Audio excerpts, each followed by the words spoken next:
Welcome to Just Asia, AHRC TV's weekly human rights program. These are the headlines. Philippines reduces age of criminal liability to 9 years. Pashtun activist disappeared after encounter with Pakistan police. India continues witch hunt of activists. Historic referendum for self-administration in Mindanao, Philippines.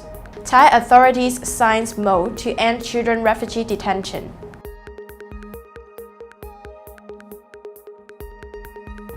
Welcome to AHRC TV's Just Asia. I'm Alexandra. This week, Just Asia begins with the Philippines, where rights groups and opposition lawmakers have condemned the House Committee on Justice approval to lower the minimum age of criminal responsibility from 15 to 9 years old. The bill was passed with a 9-1 vote on Monday. According to Akbayan Representative Tom Villarin, the Justice Committee has to have this bill passed without scientific, evidence-based and factual basis shows how Congress turned into becoming a bully. It is totally insane that such bill should be passed into law. Those opposing the bill have noted that significant data shows a lower age does not result in lower crime rates. Many rights groups said the bill is not in the best interest for children. Save the Children Philippines said it will only push children to further discrimination and abuse.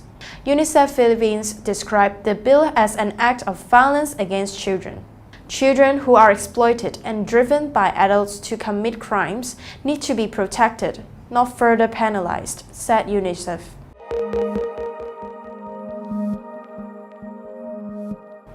Next, in Pakistan, a human rights campaigner documenting abuse in the country's northwestern Pashtun belt has gone missing.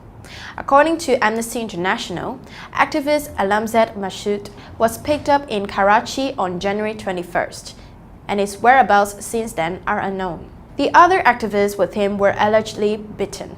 Amnesty is calling on the authorities to disclose Masood's whereabouts immediately, stating, either produce him in court or release him without delay.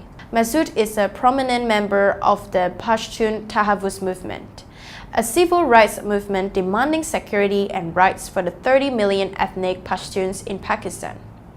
Masood often shared videos and posts on social media documenting human rights abuses such as enforced disappearances, illegal killings, and landmines.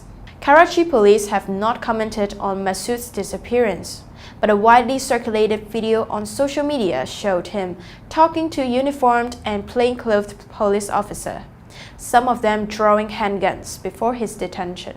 A January 20th police report in Karachi nominated Masood and 15 other PTM activists to be investigated for terrorism after holding a major protest in Karachi the same day.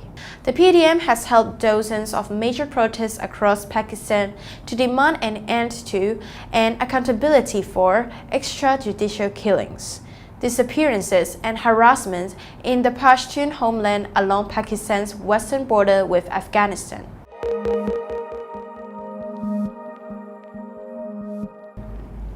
India has begun 2019 by continuing its witch hunt against activists and right groups, framing them under false charges, including sedition. On January 14th, the Supreme Court refused to quash the first information report against prominent intellectual and activist Professor Anand Teltumbde, who is charged with sedition and conspiracy to violence. These false charges under the Draconian Unlawful Activities Prevention Act could see Professor Teltumbde imprisoned for a very long time. The Supreme Court itself has observed anomalies in the police version of the events. Additionally, the police have discharged the main accused in the case, while 9 activists remain imprisoned. Also on January 14, the Delhi police finally filled a 1,200-page long charge sheet in the sedition case against Jawaharlal Nehru University student leaders Kanhaiya Kumar, Umar Khalid and Anirban, 3 years after booking them. Civil society noted that the charge sheet was filled in an election year, most likely under pressure from the police elite. The court has refused to accept the charge sheet, however, as the police did not follow due procedures and obtain state government permission before the filling. India's democratic foundations are being threatened by these crackdowns on activists and fundamental freedoms.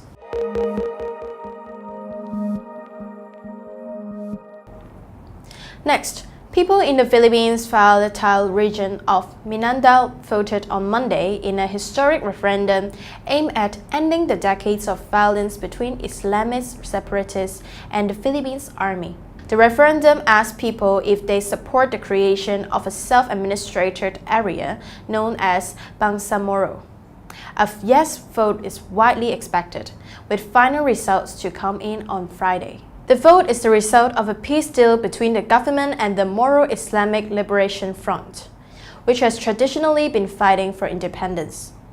The MILF rebels have said they will give up their push for an independent region in return for greater rule over the new region. Self-administration would transfer some powers from the central government, bring in more funding, and give the region greater control of its resources. It would have its own elections by 2022, and constituents would be able to vote for its own parliament and a chief ministry. While the Philippines is a predominantly Catholic country, Mindanao has a significant Muslim population, which regards the region as its ancestral homeland, dating back to the 30th century when Arab traders first arrived there. Mindanao has seen a huge amount of violence in recent years, mainly between the army, Muslim separatists, and the other rebels. The violence has left Mindanao one of the poorest regions in the Philippines, with over 120,000 deaths.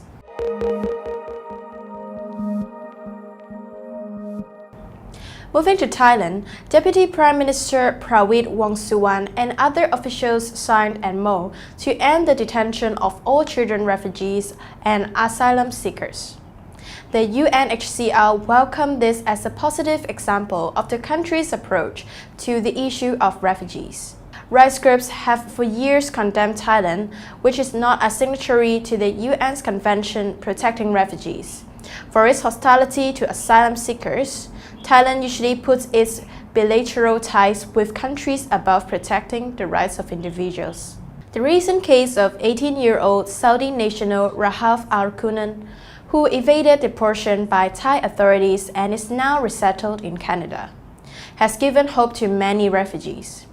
An estimated 900 adults remain in Thai immigration detention centers, hoping to be resettled like Ms. Kunan, but fearing an endless extension to their months or years of limbo. Although Immigration Police Chief Saharchat Hakparn has vowed to recalibrate the detention policy after the case of Ms. Kunan, saying Thailand will no longer deport anyone involuntarily, he passes the buck to the UNHCR, noting the agency must speed up its process of resettling asylum seekers. According to the UN, however, the number of places available for resettlement continues to decline.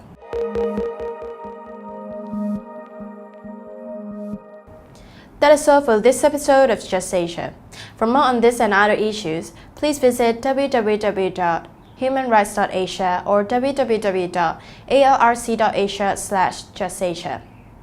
Thank you for watching and see you next week.